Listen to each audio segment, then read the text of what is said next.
자, 이번 시간부터는 식민사학 완전 정복 시리즈 연속 특강을 좀 진행하려고 합니다. 제가 역사 TV로 진행하든지 또 아니면은 뭐 각지에 가서 강연을 하고 나면은 가장 많이 듣는 질문이 너무 몰랐다는 거예요. 이 식민사학의 실체에 대해서. 그래서 이 식민사학의 실체를 좀 핵심적인 것들을 갖다가 좀 강의해 줬으면 좋겠다라고 하는 그런 이야기를 제가 많이 들었습니다. 그래서 이제 역사TV 시청자들 대상으로 이 식민사학의 요체에 대해서 여러 번에 걸쳐서 이제 말씀을 좀 드리려고 합니다. 식민사학이 뭐냐면 뭐 한마디로 조선총독부 역사관이라고 볼 수 있는데요. 여기에 조선 후기 나라를 팔아먹은 노론의 마지막 당후가 이완용이죠. 노론사관과 식민사관이 한 몸이에요. 그래서 이 두 가지 역사관이 여러 모습으로 우리 앞에 모습을 드러내고 있습니다. 예를 들면은 뭐 임나는 가야다. 그러니까 야마도해가 가야를 점령했다라고 하든지 낙랑군은 평양에 있었다. 그래서 북한은 원래부터 중국의 영토였다라고 주장하죠. 고려 북방 강역은 지금의 함경 남도까지였다. 그래서 고려란 나라는 대륙은커녕 한반도의 3분의 2밖에 차지하지 못했다. 그리고 또 정조는 독살당하지 않았다. 조선왕 독살 사건은 전혀 사실이 아니다 라고 하든지 또는 일제 때 근대화가 되었다라고 하는 식민지 근대화론을 주장하고 그 다음에 독도는 일본 거다 라고 주장하면서 독도는 한일 간에 공동으로 영유해야 된다. 그 다음에 또 일본군 성폭행 피해자 할머니들 세층 위안부는 자발적이었다라고 하는 여러 가지 모습으로 우리 앞에 나타나는데 어떤 것들은 비교적 쉽게 알 수 있지만 어떤 것들은 논리가 복잡하고 옛날 거기 때문에 알기가 힘들죠. 그리고 특히 여기에서는 핵심이 뭐냐면 진실을 이야기해야 될 한국의 강단 역사학자들이 오히려 교묘한 방법으로 조선총독부 역사관을 옹호하기 때문에 일반 국민들이 진실을 알기가 더욱 어렵다는 데 있습니다. 그럼 우리가 일제 35년 강점을 마치고 해방이 되었을 때 우리 민족, 우리 국가의 역사관은 어떤 역사관이 되어야 했을까? 그 부분을 생각해 보면 우리가 저명한 독립운동가들 대다수가 다 역사학자였어요. 여기 이렇게 보시는 대로 대한민국 임시정부 2대 대통령이셨던 백암 박은식 선생, 한국통사라는 아픔의 역사를 쓰셨죠. 그 다음에 대한민국 임시정부 초대 국무령 석주 이상용 선생, 이분도 역사학자죠. 그 다음에 단재신초 선생도 역사학자고 이외에 무원 김교원 선생이라든지 뭐 성재 이수영 선생이라든지 희산 김성학 선생이라든지 대단히 많은 독립운동가들이 대부분 역사학자였습니다. 왜냐하면 이 역사학에서 독립전쟁, 항일전쟁의 논리가 나왔던 겁니다. 그런데 지금 이분들의 역사학을 가르치는 대학 사학과가 한국 내에는 한 개도 없다는 사실이죠. 이건 놀라운 사실입니다. 이거는 프랑스로 치면은 항일 레지스탕스들의 역사학, 마르크 블로우 같은 사람들의 역사학을 가르치는 대학이 개고 지금 프랑스 모든 사학과가 나치를 계승하는 역사학을 가르치고 있다라고 하면은 상상이 안 가죠. 그러나 우린 그 상상이 안 가는 게 지금 현실이라는 이야기를 하는 겁니다. 이분들의 역사학을 가르치는 대학은 한 군데도 없어요. 반면에 이 사진이 조선총독부 직속의 조선사 편수에서 야유회 간 그런 사진이죠. 이 사진을 보시면은 한국인하고 일본인 껴있고 한국인 기생과 일본인 게이샤가 껴가지고 뭐 장구치고 춤추고 놀면서 우리 역사를 난도질한 사람들이 신나게 야유회하고 있는 장면들이죠. 그럼 현재 강단사학이라고 불리는 한국 역사학계가 누구를 계승하고 있느냐 하는 이야기입니다. 이게 과연 핵심적인 질문이에요. 조금 아까 우리가 살펴본 대로 박은식, 이상용, 신초의 역사관을 계승했다 그러면은 아직까지 식민사학 논쟁이 있을 리가 없는 거죠. 근데 말로는 다 극복했다 그래 놓고 나서 막상 본론에 들어가 보면 다 조선사 편수의 역사학을 지금 가르치니까 아직까지도 식민사관이란 말이 계속 비판의 대상이 되고 있습니다. 아니 어떻게 해방 이후에도 조선총독부 역사관이 지금까지 생명력을 유지하고 전부 다 조선총독부 조선사 편수의 역사관만 가르칠 수 있는가, 이런 게 어떻게 현실 속에서 가능한가 라는 질문을 할 수밖에 없죠. 이것도 역시 역사 속에서 그 답을 찾아야 됩니다. 그렇게 보면은 우리가 해방 공간이라고 불리는 1945년부터 1948년까지 역사학계는 어떤 일이 있었나, 이거를 또 찾아봐야 답이 나오는 거죠. 해방 공간의 역사학계라고 할 수 있는 데는, 그러니까 역사학파라고 할 수 있는 파는 3개 정도가 있었어요. 하나는 항일 민족주의 역사학계가 있었고요. 또 하나는 사회주의 역사학계, 일제강점기에 막스의 사적 유물론을 가지고 역사 연구하고 독립운동 한 그 사회주의자들이 있었습니다. 이들은 주로 사회 경제사적인 관점에서 그 공부를 했기에 사회 경제사학자 이렇게도 불립니다. 그리고 또 하나는 일제 식민사학계, 그 조선총독부 직속의 조선사 편수회에 근무하면서 일본인들의 입봄을 받으면서 자국사를 난도질하던 일제 식민사학계가 있었어요. 그러면 우리가 정상적인 경로로 한국의 현대사가 흘러왔다 그러면 당연히 민족주의 역사학계와 그 다음에 사회주의 역사학계가 서로가 양대 큰 세력이 돼가지고 한국 역사학을 이끌어 갔겠죠. 그러나 이 지형은 1945년부터 48년까지 제가 이제 해방공간의 정치 상황에 대해서 몇 번 1억1 역사TV에서 말씀드린 적이 있죠. 사회주의 계열의 독립운동 세력은 뭐 다 제거되고 말할 것도 없고, 그 민족주의 계열의 독립운동 세력들, 그러니까 백범 김구 선생이 주도했던 한국 독립당도 전부 다 제거가 된 다음에 친일 세력인 독립소송 중앙회와 또 친일 세력인 한국민주당, 친일 지주 세력인 한민당, 요 두 세력이 여야를 이뤄가지고 지금까지 오는 거라 그랬죠. 이것이 똑같이 역사학계에도 그대로 진행이 된 겁니다.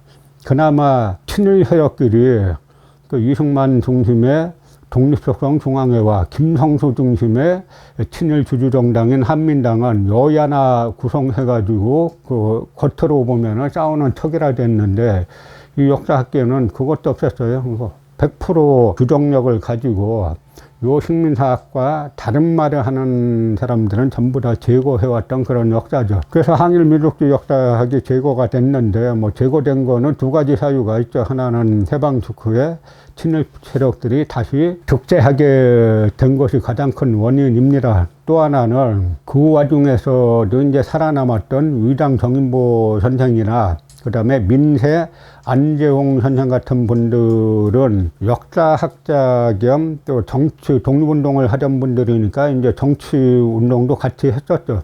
그 와중에 6.25 때, 6.25 전쟁 때 이런 분들은 다 납북됐어요. 그러면서 친일 세력과 6.25 전쟁, 친일 세력의 탄압과 6.25 전쟁을 거치면서 그 항일 민족주의 역사학은 인위적으로 제거가 됐습니다. 그래서 결국은 일제강점기에 조선총독부 조선사 편수회에서 일본인들의 입봄을 받은, 사랑을 받았던 이병도, 신석호 같은 친일 반민족 행위자들이 역사학계를 100% 장악했어요. 그런데 제가 이들이 일본인들의 입봄을 받았다 하는 거는 뭐 제가 만든 얘기가 아니라 이병도 자신이 한 이야기예요. 이병도는 쓰다소키치와 이케우치 히로시 씨의 사랑을 받아, 저게 사랑을 받았다고 써놨어요. 그런데 이들은 일본인이지만 매우 존경할 만한 인격자였고, 그 연구 방법이 실증적이고 비판적인 만큼 날카로운 점이 많았습니다. 그런데 쓰다소키치는 누구냐? 삼국사기가 가짜라는 삼국사기 초기기로 불순론을 주창한 인물이죠. 그 다음에 이케우치 히로시는 누구냐? 고려광역이 지금의 두만강 북쪽 700리 공암진까지인데, 그걸 갖다 거꾸로 두만강 남쪽 천리가량 끌어내려가지고 함경도에 있었다라고 주장한 인물이 이케우치 히로시죠. 이 인물들이 아주 존경할 만한 인격자였고 그 연구 방법이 실증적이고 비판적이었다는 거잖아요. 이 사람을 갖다가 남한 강단사학계에서 태두, 이 사람들 말로는 국사학계의 태두라고 불렀어요. 저는 국사학계라고 안 보죠. 이 사람들의 나라국이 저는 대한민국이라고 안 보기 때문에 국사학계의 태두라 그러면 안 맞죠. 그러나 어쨌든 감히 이병도란 사람이 세상 떠나고 나서 역사가의 유양이란 추모문집이 있어요. 그 추모문집 보면 눈 뜨고 못 봅니다. 역사학이라는 건 기본적으로 비판을 위주로 하는 건데 어떻게 저렇게 한 인간에 대해서 저런 식의 탄사를 늘어놓을 수 있을까 싶을 정도니까 그건 제가 거기에 글쓴 사람들 보면 참 불쌍하고 측은하게 여겨지는데요. 그렇게 해야 살아남고 그렇게 해야 역사학계에서 승승장구하고 잘 나갈 수 있으니까 그렇게 쓴 거죠. 뿐만 아니라 이 사람은 무슨 이야기 하냐면 자기 자신들이 식민사학이 아니라는 겁니다. 그래서 이름을 명찰을 일제식민사학에서 실증사학으로 갈아 바꿨어요. 그러고 나서는 마치 자기네가 객관적인 역사를 하는 것처럼 국민들을 호도했는데요. 그 호도하는 말을 한번 여러분들이 한번 읽어보시고 이게 무슨 말인지 이해가 가는지 한번 살펴보세요. 역사를 새롭게 고찰한다고 객관을 몰각한 주관이거나 어느 한 편벽된 사관에 치우치거나 또는 사실을 고립적 표본으로 고찰한다면 그것은 잘못이다. 항상 객관을 토대로 삼아 시야를 넓히며 다각적으로 또 정적, 횡적, 힘적, 물적인 관련 아래 공정하게 고찰하여야 한다. 저는 이거를 보면 참 코미디가 따로 없단 말이 저절로 나옵니다. 이런 역사학이 존재할 수가 있어요? 이 사람이 막상 낙랑군에 대해서 서술할 때는 낙랑군이 뭡니까? 유만조선은 무너뜨리고 그 수도 자리에 세웠다는 고대 한나라의 식민 통치 기관이죠. 동방의 알렉산드리아라고 써놨어요. 그러면 고대 한나라의 통치 기관을 동방의 알렉산드리아라고 써놨으면 이게 객관입니까? 주관이죠. 주관인데 대단한 주관이죠. 결국 그건 뭡니까? 일제강점기가 바로 동방의 알렉산드리아라는 이야기하고 똑같은 이야기를 하는 겁니다. 거기에 또 그 조선사편후의 출신의 두 대부가 있어요. 하나는 이병도, 이 사람은 주로 서울대학교에 있으면서 학술원 회장을 20년 가까이 하고 심지어 허정과도내각 때 문교부 장관까지 했었죠. 문교부 장관 시절에 주로 한 이유가 그 당시 이제 4.19 혁명으로 이승만 정권이 무너지고 나서 교원노조 운동이 일어났는데 이병도가 짧은 시간에 그 문교부 장관으로 있으면서 한 일이 보면은 대부분 교원노조 파괴하는 그 운동이에요. 하여간 잘 나갔죠. 또 한 명이 같이 조선사편소에 근무했던 8살 연하의 신석호인데 이 사람은 고려대학교에 있으면서 국사편찬위원회에 오래 근무했죠. 그런데 이 사람은 일본기원 2006년 기념장 수여 1940년에 일제의 훈장을 받은 사람이죠. 그런데 이 사람이 스스로 하는 이야기들을 써놓은 거예요. 조선인 김창균 군은 총독부 항무국 촉탁으로 가고 나는 지도교수 이만희류 하면 악질 중에 악질인 식민사학자입니다. 조선 총독부에 근무했고 그 다음에 경성제국대학에 근무했는데 이 이만희류가 삼국사긴 다 가짜고 일본 서기 연대부터 안 맞네. 일본 서기는 다 진짜다. 이렇게 바꾼 인물이에요. 그 일본 서기의 시각으로 보면 이제 앞으로 자세히 이제 일본 서기가 어떤 책인지도 말씀드리겠습니다만 일본 서기는 고구려 백제 신라가 전부 다 야마도의 속국이었다, 신하였다 이렇게 써놓은 책이에요. 근데 이만희 류 박사의 추천으로 조선사 편회에 가게 되었는데 이것은 나의 전공을 살리기 위해서는 오히려 다행한 일이었다. 이 당시에 백안박은식, 석주이상용, 단재신초 선생을 비롯한 시산 김성학 선생 같은 분들이 일제에 죽거나 감옥에 갇혀서 신음하고 있을 때 조선사 편수에 간 게 아주 다행이었다는 거예요. 그런데요, 1990년에 대한민국 국사편찬위원회에서 국사편찬위원회 4라는 책을 냈는데 역대 직원 명부 1호가 바로 신석호예요. 신석호의 재직기관에 대해서 뭐라고 써놨어요.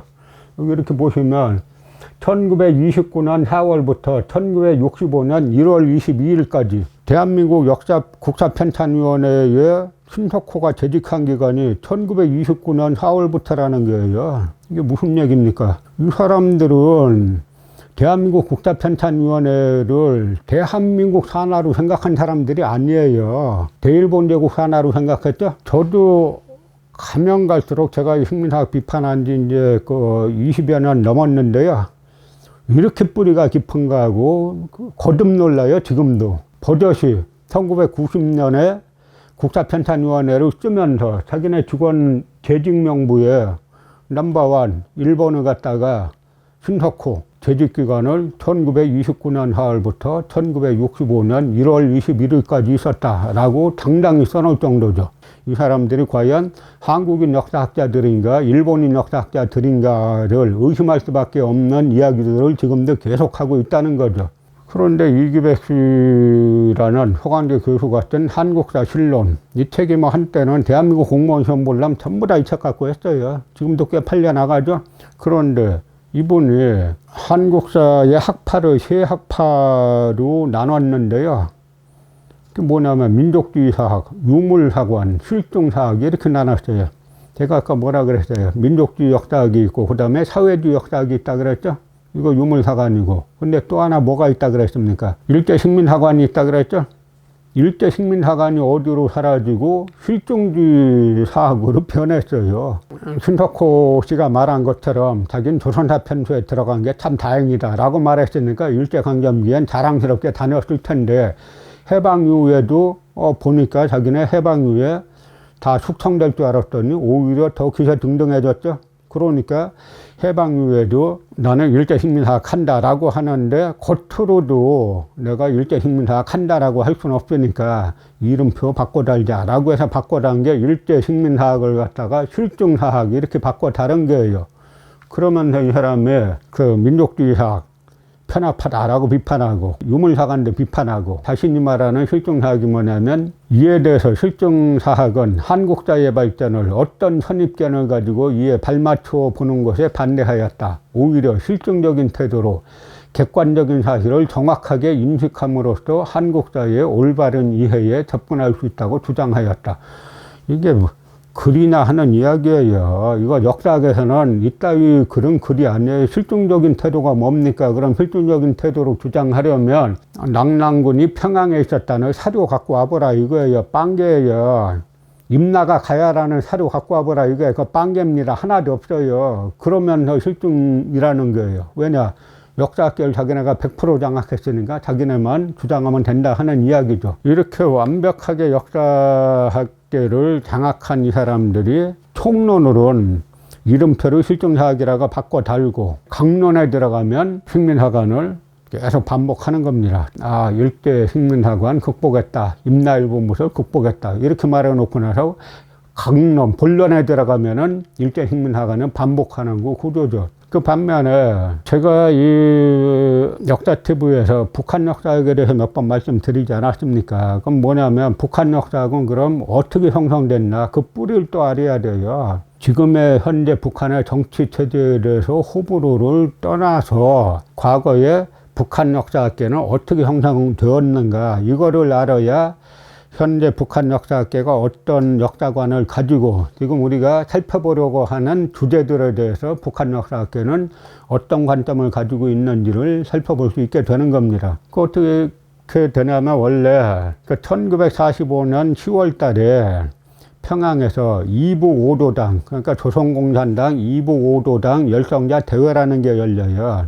여기에서 북조선 분국이라는 것이 만들어지는데 조선공산당 북조선 분국이죠. 그러니까 한 나라에는 코민테른 제3국제공산당 코민테른의 원칙이 일국 일당주의입니다. 한 나라에는 공산당이 하나밖에 있을 수 없는데 이때 1945년 10월에 코민테른 역사상 최초로 일국 이당주의, 그러니까 남한은 미군이 점령했고 북한은 소련군이 점령했기 때문에 북한에만 따로 조선공산당을 사실상 만든 것이 조선공산당 북조선 분국이에요. 그리고 여기에서 소위 말하는 민주기지론이란 노선을 채택합니다. 그래서 북한을 먼저 사회주의화 한 다음에 남한을 사회주의화 하겠다라고 하는 전략을 채택을 한 건데요. 이 전략을 가지고 북한에서는 이제 남한에 대한 정책 수립을 한 거예요. 그 중에 하나가 북한은 이 당시 이미 역사학을 아주 중요한 체제 경쟁의 한 수단으로 삼았어요. 그래서 1946년부터 북조선 인민위원회 위원장 김일성이 내려보낸 파견원들이 남한의 유수한 역사학자들을 접촉하면서 월북을 종용합니다. 월북 종용하는 것이 우리가 곧 북한에 김일성 종합대학이 만들어지는데 여기 역사학과 교수로 근무하지 않겠느냐, 또는 우리가 곧 조선 역사편찬위원회를 만들 건데 여기에서 한번 우리 역사학을 제대로 해보자, 뭐 이런 식으로 이야기하니까 해방 직후에 미군정이 다시 친일 세력 끌어들여 가지고 실망했던 많은 역사학자들이 북한으로 올라갔습니다. 쟁쟁한 인사들이 이때 다 올라갔다 그래도 과언이 아니에요. 뭐 백남훈이라든지 전석담이라든지 또 이제 김석형이라든지 하는 여러, 이청원이라든지 하는 그 당시에 역사학계에서는 그 1/6급 인물이자 대부분 독립운동 하다가 감옥에 갔거나 뭐 고초를 겪었던 그런 인물들이죠. 이런 인물들이 대부분 월북을 해가지고 이들을 중심으로 1947년에 조선역사편찬위원회라는 것이 만들어집니다. 그래서 조선역사편찬위원회에 이청원이라는 인물이 이제 위원장이 되죠. 그래서 여기에서는 일제식민사학 청산을 처음부터 주요한 과제로 걸어요. 그러니까 조선의 역사학을 새로 수립하려면 일제식민사학을 청산해야 된다라는 걸 주요한 목표로 내겁니다. 그러면서 고대부터 지금에 이르기까지 우리의 주체적인 시각을 가지고 한번 역사학을 연구해보자 라고 하는 목적을 가지고 조선역사편찬위원회를 만들었다고 책이나 논문들을 보면 나와 있습니다.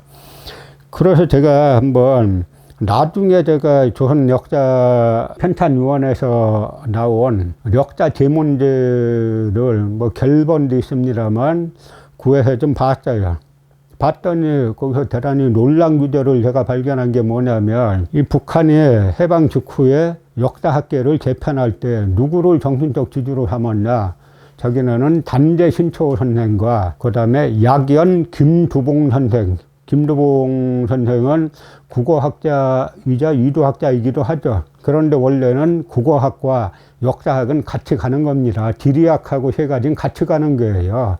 역사학, 지리학, 국어학은 원래 같이 가는 건데 한국만 완전 동떨어져서 따로 떨어져 있죠. 거기에다가 이 두 분의, 그러니까 단재신초 선생과 약연 김두봉 선생의 역사관에 많은 영향을 받았다, 이렇게 말합니다. 거기에다가 제가 생각할 때는 그 6.25 이후에 아까 제가 말씀드린 위당 이제 정인보 선생 같은 분들이 납북당했잖아요. 그 이분들 찾아가서 또 물어봤을 거 아닙니까? 그래서 이런 분들의 역사관을 가지고 역사학을 정립했어요. 그 반면에 남한에서는 이병도 같은 사람을 갖다가 스스로 이케우치 히로시, 슈라소키치가 날 아주 사랑했다, 그분 인격자였다, 뭐 이런 사람을 갖다가 국사학계의 태도로 섬기고 일제강점기에 조선사편수에 들어간 것이 아주 참 다행이다 라고 하는 신석호 같은 사람이 역사학계의 대부가 되고, 그러니 그 역사학이 다룰 수밖에 없겠죠. 그러다 보니까 지지난 정권에서 한국학중앙연구원에 한국학진흥사업단 연간 300억 정도의 국고를 갖다가 주물러 놓은 자리인데요. 그 사업단장이 공개학술대 석당에서 단재 신초는 세 자로 말하면 또라이고 네 자로 말하면 정신병자다, 이렇게 말했죠. 그러니까 생각해 보세요. 단재 신초 선생과 약연 김두봉 선생의 역사관이 우리에게 많은 영향을 줬다라고 하는 학자들과 단재 신초는 세 자로 말하면 또라이고 네 자로 말하면 정신병자다 라고 말하는 학자들의 역사관이 어떨 것인지 뭐 미루어 충분히 짐작이 가시겠죠. 그래서 제가 놀란 글 중에 하나가 이 역사 제문제에 나와 있는 1949년에 홍기문 이 홍김원 선생은 벽초 홍명희 선생의 아들이에요. 그 이두학자인데 역사에도 상당히 밝죠. 그래서 1949년에 조선의 고고학에 대한 일제 오용학설의 검토라는 이 논문을 보고 제가 상당히 놀랐어요. 우린 2020년 지금도 일제식민사관이 역사학계를 다 점령하고 있는데 1949년에 이런 글을 썼습니다. 한번 읽어보겠습니다. 1949년에 쓴 글이다라는 걸 염두에 두고 읽어보실 필요가 있습니다. 1905년 소위 을사조약 이후 일본 제국주의가 조선을 한계 자기의 식민지로 일본 제국주의가 조선을 한계 자기의 완전한 식민지로 만들기에 성공함에 따라서 일시 그들의 소위 역사학자들은 조선 역사에 대해서 이상한 관심을 보였다. 혹은 고적과 고분 등을 발굴하고 혹은 문헌을 고증하여서 조선 역사로부터 일찍이 듣지 못한 여러 가지의 사실을 입증하기에 이르렀다. 여기에서 중요한 거는 일찍이 듣지 못한 여러 가지의 사실이란 말이죠. 지금 우리가 식민사학이라고 비판하는 것들이 다 이 이야기들이에요. 일찍이 듣지 못한 여러 가지의 사실. 그러면 그들이 입증한 사실의 가장 중요한 것이란 과연 어떠한 것들인가? 첫째, 초기전 1세기부터 4세기까지 약 500년 동안 오늘의 평양을 중심 삼아서 한인, 중국인의 식민지인 낭랑이 설치되었다는 것이요. 이게 바로 낭랑군 평양설이죠. 둘째, 신라 백제와 함께 남조선을 분거하고 있던 가라가 본래 일본의 식민지였다는 것이요. 이게 바로 임나 일본부설이고 임나 가야설이에요. 지금도. 이 두 가지는 지금도 남한 강단사학계가 아주 도구마, 성서처럼 여기고 있는 그 구절이죠. 이걸 갖다 북한학계 홍김원은 1949년에 지금 비판하고 있지 않습니까? 셋째, 신라 백제는 똑같이 일본의 부용국가로서 일본에 붙어있는 국가라는 거죠. 그 중에도 백제는 그가 멸망하기까지 종시일관하여 일본에 복속했다는 것이요. 남한의 고려대 명예교수 김영구란 분이 뭐라고 썼냐면 백제는 천황을, 이 사람은 반드시 고대고 지금이고 천황이라고 쓰는데요. 천황을 섬기기 위해서 백제에서 왕녀들, 공주들을 갖다 인질로 바쳤다. 그런데 야마도의 웅략이 이 왕녀 중에 한 명이 바람 피웠다고 불태워 죽였다는 거예요. 그랬더니 이번엔 백제에서 신뢰했다고 남자 왕족들, 왕자들을 갖다가 천황에게 바쳐가지고 인질로 삼게 했다.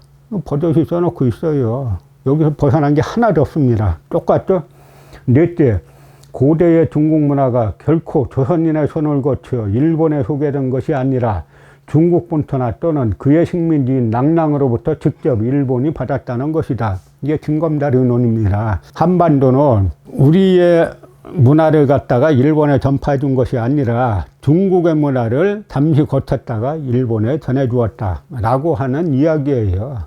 그래서 제가 이거를 보고 이게 1949년에 벌써 이런 거를 썼구나 라고 제가 상당히 놀랐던 적이 있고, 그래서 북한이 지금 경제적으로 상당히 어려움에도 불구하고 무너지지 않는 핵심 이유가 바로 역사관에 있구나 라는 거를 제가 이런 글들을 보면서 터득을 하게 된 겁니다. 남한에서는 어떤가, 이 강만길이라는 분이 친일 반민족행위 진상규명위원장을 했어요. 노무현 대통령 때.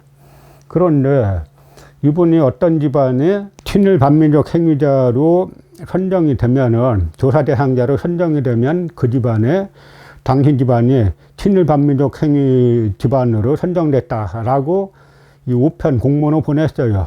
그런데 그 중에 어떤 집안을 보냈냐면 바로 이 홍명희 선생 집안에 보냈습니다. 그랬더니 그거를, 이건 제가 한 말이 아니라 강만길 씨 자신이 친일 반민족 행위 진상규명, 그 자기 자서전 역사가의 시간이라는 자서전 뒤에다가 제가 써놓은 일기에 나온 내용이에요. 일기에 뭐라고 썼냐면, 중추원 찬의를 지낸 홍승목의 증손 홍기훈 씨도 같은 내용, 왜 친일 반민족 행위자로 선정했다는 우편문을 보냈느냐, 같은 내용의 전화를 걸어왔다. 홍승목은 소설 임꺽정의 저자이며 해방 후 북에 가서 부수상을 지낸 벽초 홍명희의 조부다. 벽초에 붙이는 한일합방 후 자결을 했는데 조부는 조선총독부의 중추원 찬의를 지내 이번 친일 반민족 행위 조사 대상자로 선정된 것이라 불행한 일이 아닐 수 없다. 이 자결한 또 홍범식 전 군수에 대해서는 이름도 안 써놓고 하여간 중추원 찬의를 지냈기 때문에 당신네 집안은 나중에 3대가 독립운동 했던 말던 친일 반민족 행위자로 헌정됐다라고 보냈다 하는 이야기예요. 그런데 이 얘기를 왜 하느냐. 친일 반민족 행위 진상규명위원회 직원들에게 한 연설에서 한 이야기입니다. 연설 중에 뭐라고 했냐면, 셋째, 친일 반민족 행위 진상규명이 가지는 역사적 의문제인데 치욕스러운 역사도 철저히 밝혀서 가르침으로써 역사 반성의 폭을 넓힐 수 있어야 한다.